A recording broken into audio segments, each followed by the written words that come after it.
Hello. If you're watching this video, you must be in my Introduction to Business BUS150 class. This is a short summary of the important concepts from Chapter 1. Chapter 1 is one of the longest chapters in the textbook. So this video will be longer than most. But here's the thing. These video summaries are not a substitute for reading the chapters. It's important that you read the chapters, review the PowerPoints, etc. So, from Chapter 1, the objectives that are going to be most important for you. Identify potential risk and rewards of business. 2 types of economic systems, capitalism and command economy. Different ways to measure economic performance, like GDP. Different phases in the business cycle. And the 4 types of competition. So, we're going to start with the definition of a business. In your textbook, they define a business as an organized effort by people to sell for profit products and services that satisfy society's needs. Now, you don't have to know this definition verbatim. What you want to keep in mind is organized effort for profit to satisfy society. Now, along with this idea of a business, you need to know about profit. For us, profit is sales revenue minus expenses equals profit. And I know in your textbook they have a slightly different definition, something like the money left over after you pay your expenses, which is not inaccurate. However, as you continue to study business, this definition is going to better serve you. Sales revenue, the money generated from the sale of goods and services, minus expenses like wages, rent, and interest, equals profit. Sales revenue minus expenses equals profit. If your expenses are greater than your sales revenue, you don't have a profit, you have a loss.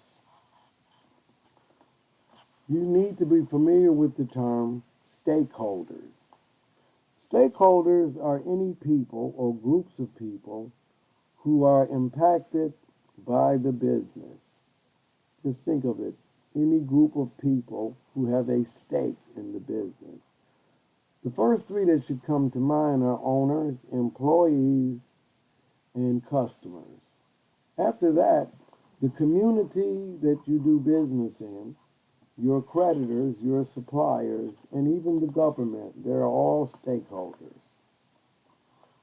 Let's talk about economics. Economics is the study of people and how they face scarcity.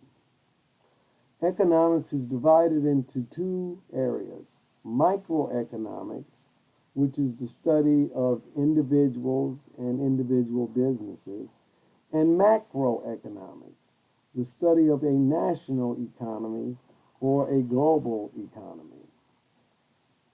Important to the study of economics are the factors of production: land, labor, capital, and enterprise or entrepreneurship. Land, for an economist, is any naturally occurring resource. Now, in plain English, I'm thinking when I'm on a boat, when I get off the water and get to dirt, I'm on land. But an economist would say, you were on land when you were on water because it's naturally occurring. Any naturally occurring resource used in production is called land. The return on land is rent. Labor. Labor is the human input into the production process. Your doctor may say they charge a fee, but an economist is going to say the doctor is human, The return on labor is a wage. Capital. Capital is any man-made input into the production process. We always think about money, and money is man-made, but so are buildings, equipment, tools, computers, etc. Any man-made input into the production process is capital, and the return on capital is called interest. Entrepreneurship is that factor that includes creativity, risk-taking, and organizing the other factors of production. The return on entrepreneurship is a profit. Think about it. After you pay your wages, rent, and interest, whatever is left is profit. Now, there is, in fact, a relationship between risk and return. Bigger the risk, the bigger the potential reward. For example, I was at the casino with my cousin. He won about $3,400. And I said, well, I never win that much. And he goes, well, you don't really bet. I've never seen you bet more than $50. I had $300, which I could have lost. So he bet more, so his reward was greater. In business and in the world, there is, in fact, a relationship between risk and reward. The bigger the risk, the bigger the potential reward or potential loss. The two economic systems are capitalism and command economy.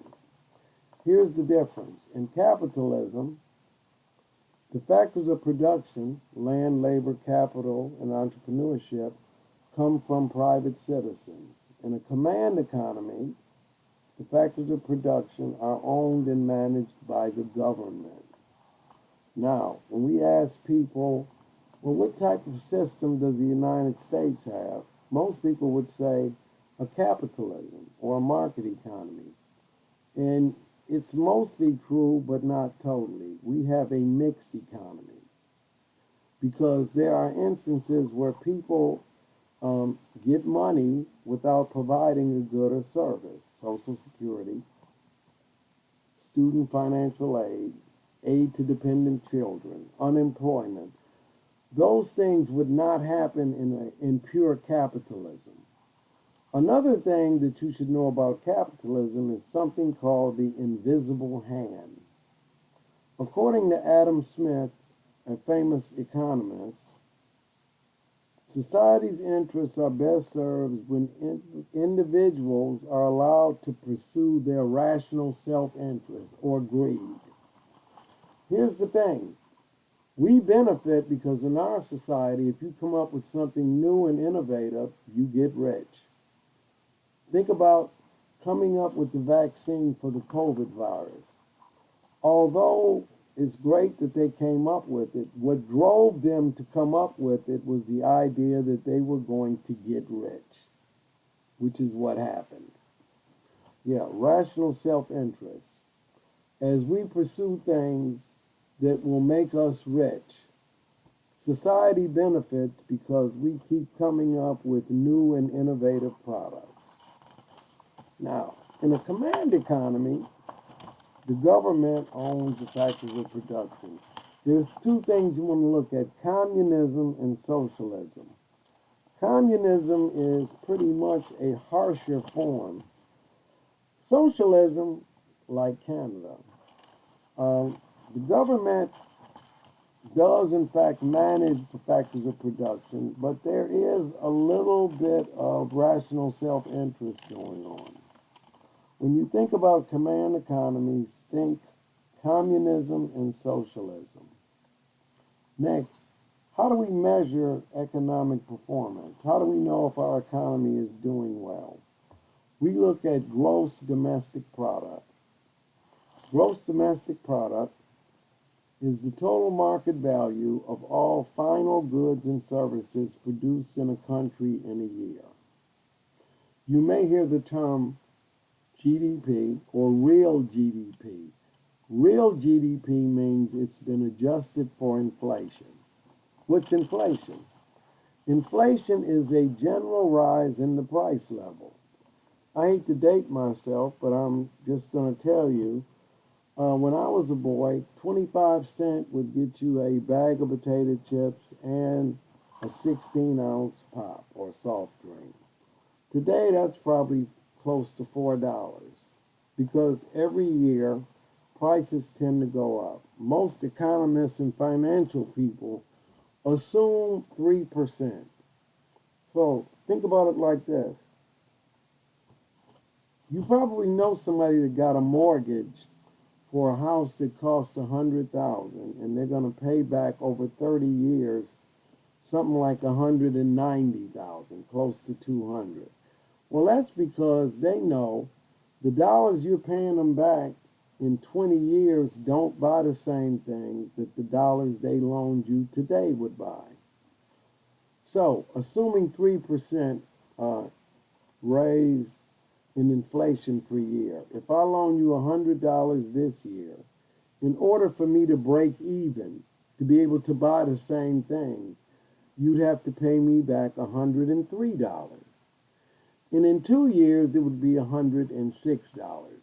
So you see that somebody giving you a 30-year mortgage is looking at prices going up 3% or so each year. Okay, I'm going to leave that alone and move to the business cycle. The business cycle, according to economists, our economy goes through a cycle where we expand, get to a peak, sometimes called prosperity, and go into a recession. Some books call it a contraction. The lowest point in a recession is a trough. And when you get to it, you start going back up, expansion, until you get to the next peak or prosperity. From peak to peak is one complete business cycle. Now, why is it important? Well, it depends on what industry you're in. If you sell cars or houses, real estate, during a recession, people need loans from the bank. Your business is going to suffer. If you own a funeral home, probably not so much because people die at the same rate regardless of what the economy is doing. Now, when we talk about the economy, during prosperity or a peak, most people that want a job have a job. Things are great. But what do we do when we're in recession? Well, the government will use what they call fiscal policy. Fiscal policy is the government's use of government spending and taxation to try to positively impact the economy. For example, if we're in a recession and we all agreed to buy more, it would get us out of the recession. Now, can the government get us to buy more? Well, sure, if they gave us money. And at one time, I would say that's not going to happen, but it's happened a couple of times, not too much. But what could the government do?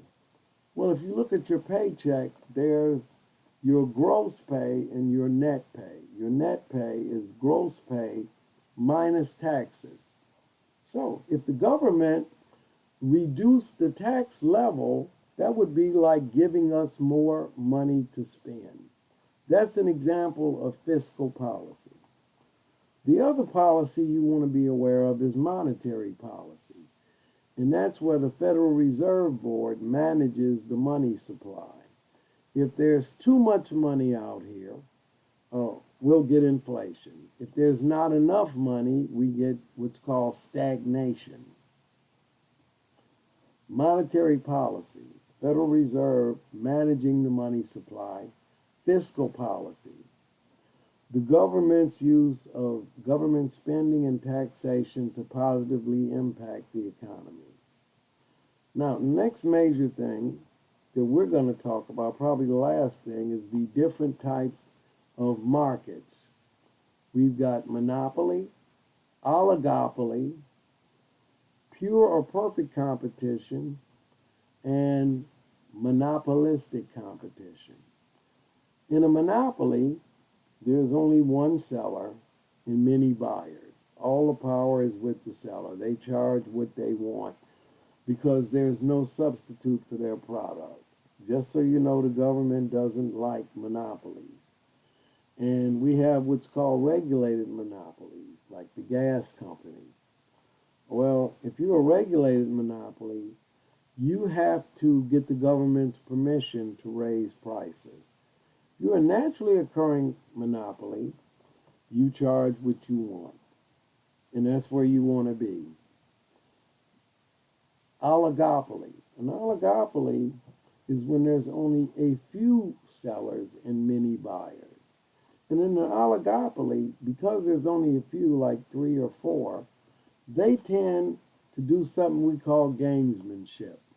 They look at what each other is charging and pretty much charge the same thing. So they look like a monopoly, except there's 3 or 4 of them. If you wanted to buy a plane ticket from Detroit to Atlanta and you went to America, United, and Delta, you'd probably see about the same price because they're an oligopoly, just a few suppliers, many buyers. In monopoly and in an oligopoly, the power is with the sellers. In pure or perfect competition, there's many buyers and many sellers. Nobody really has control. They compete on price. This is where you don't want to be in business. We have something called monopolistic competition. And in monopolistic competition, the sellers are trying to convince you that they have a monopoly. Think about cars for a minute. All cars will get you from point A to point B.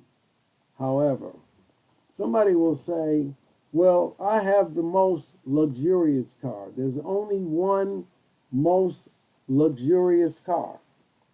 Or I have the most fuel-efficient car. There's only one most fuel-efficient car.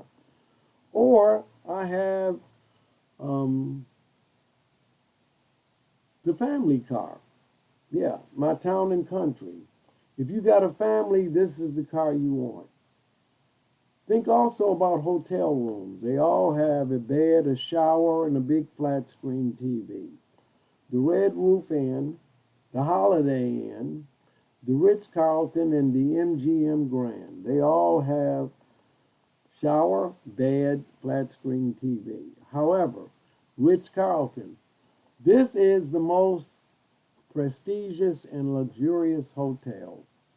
Marble floor, gold handles. The MGM Grand, well, you're really there for what? The casino. Even though it's got a bed, a shower, and a flat screen. The Red Roof Inn, most cost efficient. The Holiday Inn, well, kids eat free. That should tell you this is the family hotel. So in monopolistic competition, the sellers are trying to convince consumers they have a monopoly. What they're doing is called differentiation, which is going to come up again in marketing. Differentiation.